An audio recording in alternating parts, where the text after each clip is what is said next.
My dad chose my cousin over me and funded his future and ruined mine, but karma left him drowning in regret as I built my own life. I never imagined that I would be sharing this story, but here I am. I'm a 28-year-old man who has had a rather difficult life, particularly when it comes to family. My mother passed away while giving birth to me, which I suppose set the tone for the relationship I had with my father. He never really moved past her death and always treated me as if I were the reason she was gone naturally. I have no memories of my mother, but I've heard many stories from relatives about how thrilled she was to have me. She had always longed to become a mother and had faced years of fertility struggles before finally conceiving me. This knowledge only makes the whole situation more heartbreaking. She finally achieved her dream, only to have it tragically cut short. As I was growing up, our home was filled with photographs of my mother. My father kept everything just as she had left it, almost as if the house were a shrine to her memory. Her clothes remained hanging in the closet, and her books still lined the shelves.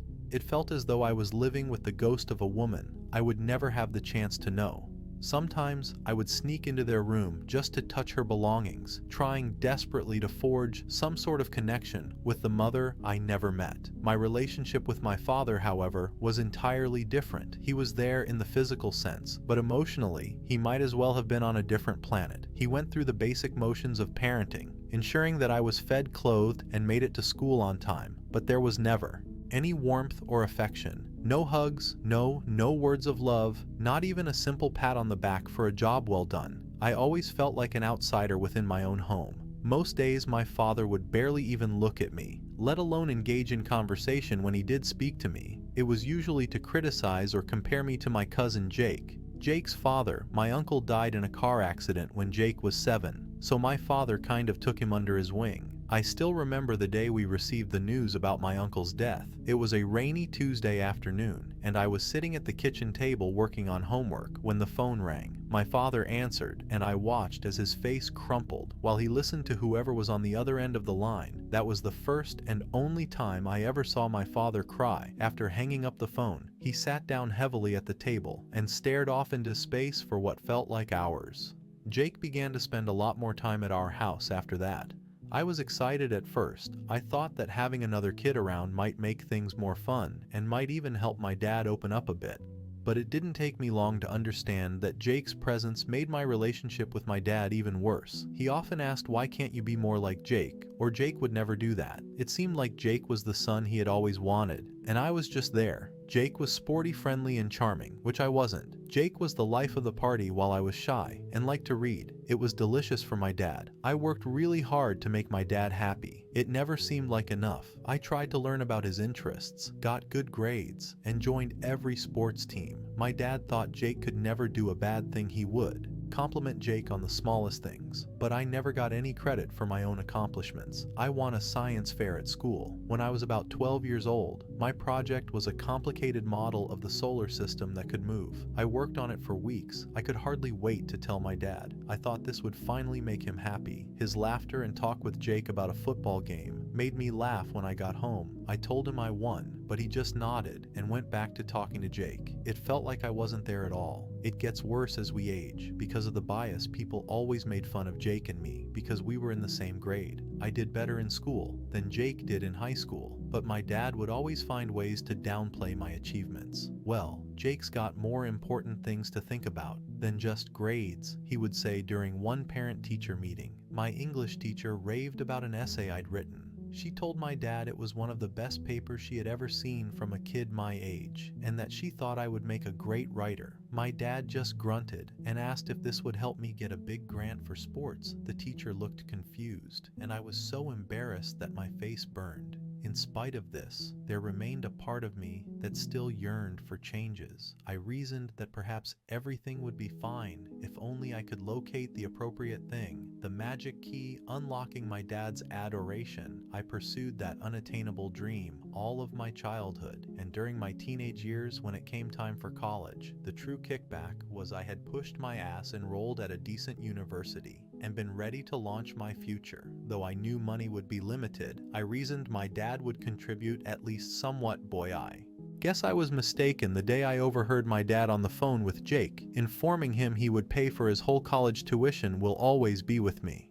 My pulse dropped. My dad looked at me like I was insane when I asked if he could also assist me out. "Jake needs it more than I can afford to pay for both of you," he remarked. That's exactly how my college dreams vanished. I attempted to make it work. Nevertheless, working evenings and weekends, I had a part-time job at a nearby diner. I applied for every scholarship I could locate, but it was not enough. The strain was intolerable. I was juggling my classes, working enough hours to pay for things, and still finding time to study and sleep. There has to be a give. After the first semester, I found myself having to drop out on my own. I couldn't afford it. The part-time work I could find hardly covered tuition. Jake was living it at a famous university completely on my dad's money. Meanwhile, he would share images of his elegant dorm room, his spring break travels, the new laptop my dad had purchased for him for college on social media. Every post was like a knife turning in my gut. That moment was the breaking point for me. I gathered my belongings and left home, cutting off all contact with both my father and Jake. It was incredibly painful, but I knew I had to escape that toxic environment. I could no longer bear to live in the shadow of my deceased mother and the cousin who had somehow replaced me in my father's heart. The past few years have been challenging, to say the least. I've taken on various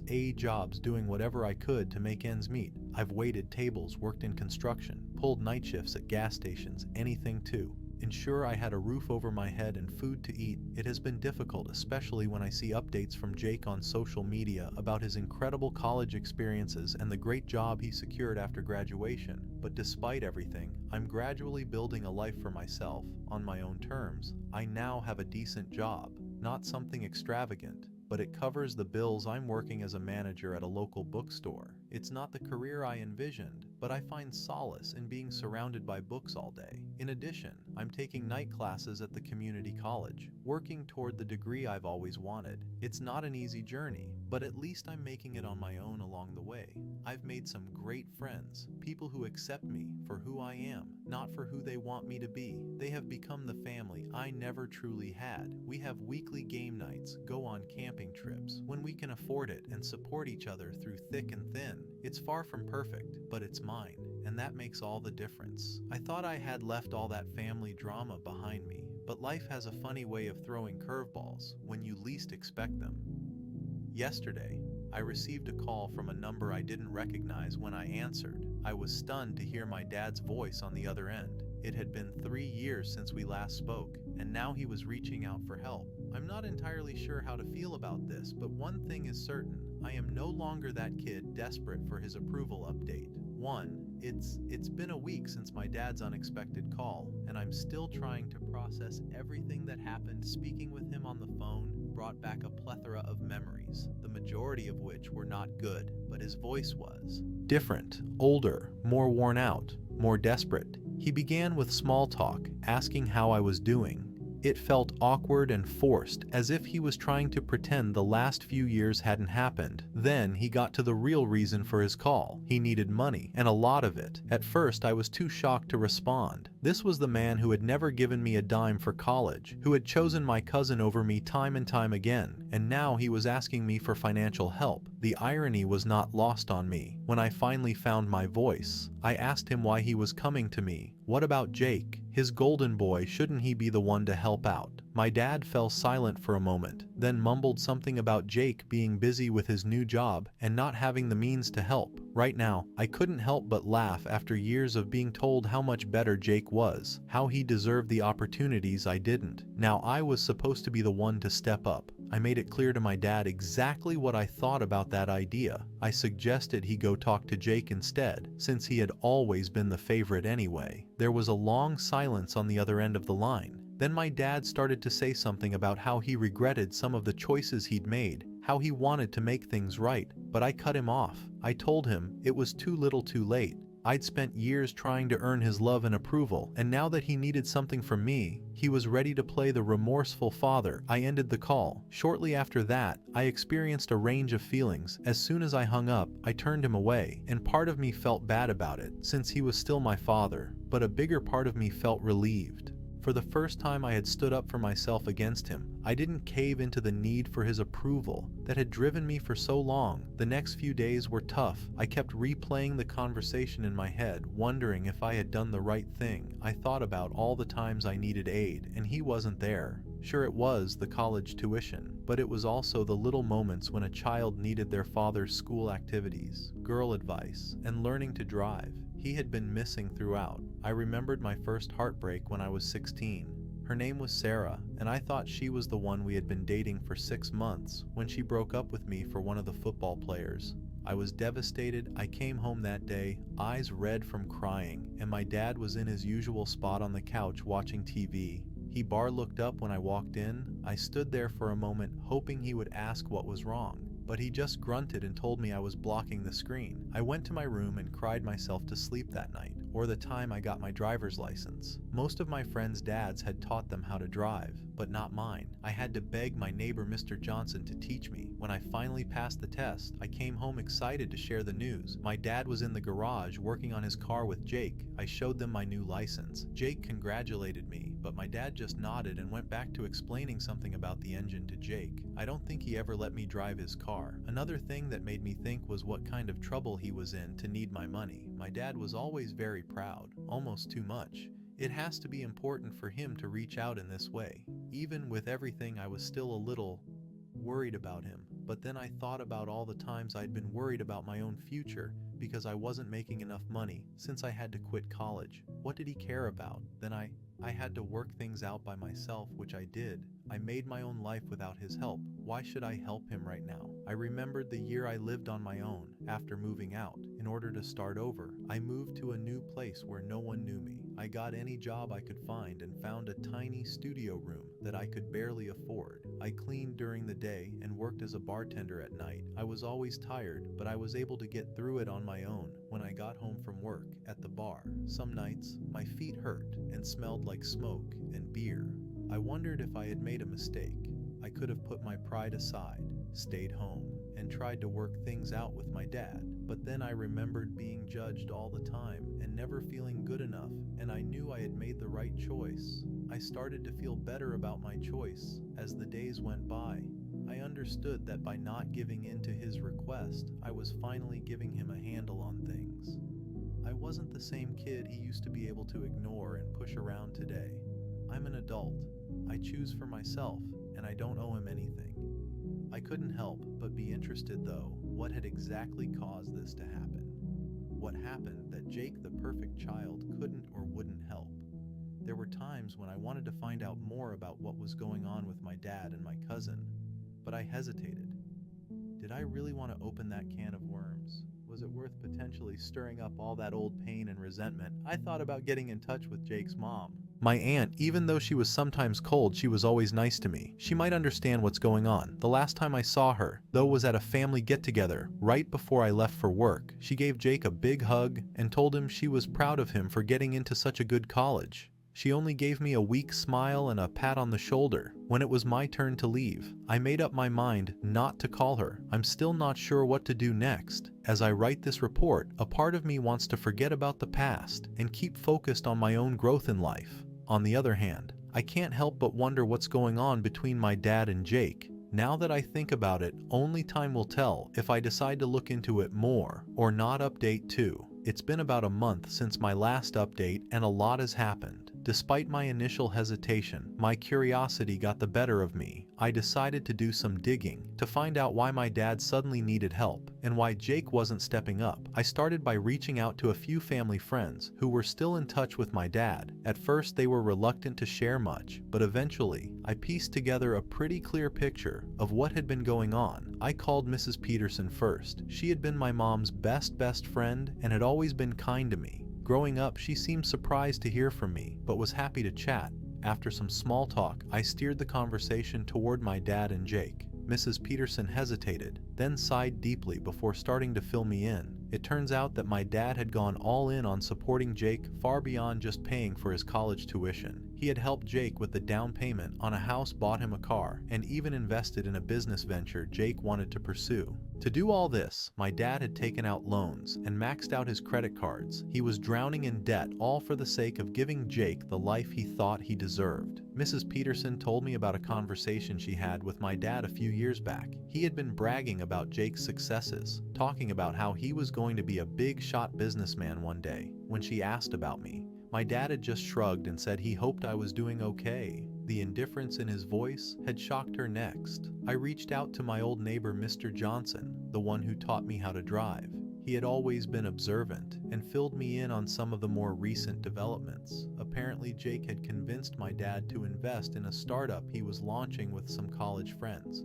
It was some kind of tech company, but Mr. Johnson wasn't clear on the details. What he did know was that my dad had remortgaged the house to get the money for the investment. The kicker: Jake's new job, the one my dad had proudly boasted about, wasn't going as well as expected. The business venture had flopped, and Jake was now struggling to make ends meet himself when my dad turned to him for help with the mounting debt. Jake apparently told him he couldn't spare anything. Right now, Mr. Johnson had overheard an argument between my dad and Jake just a few weeks ago. Jake had come over driving a flashy new car, and my dad confronted him about the failed business and the money he'd invested. Jake had yelled something about how it wasn't his fault the market had changed, and that he'd pay my dad back when he could. Then he peeled out of the driveway, leaving my dad standing there, looking utterly defeated. I have to admit, a part of me felt a twisted sense of satisfaction after years of being compared to Jake, constant hearing how I didn't measure up. It turned out that the golden child wasn't so golden. After all, my dad had placed all his hopes and resources into Jake, and now those hopes had crumbled. But mostly, I just felt tired. Tired of the endless drama, the lingering pain, and the constant what-ifs. I thought about how different things could have been if my dad had chosen to invest in me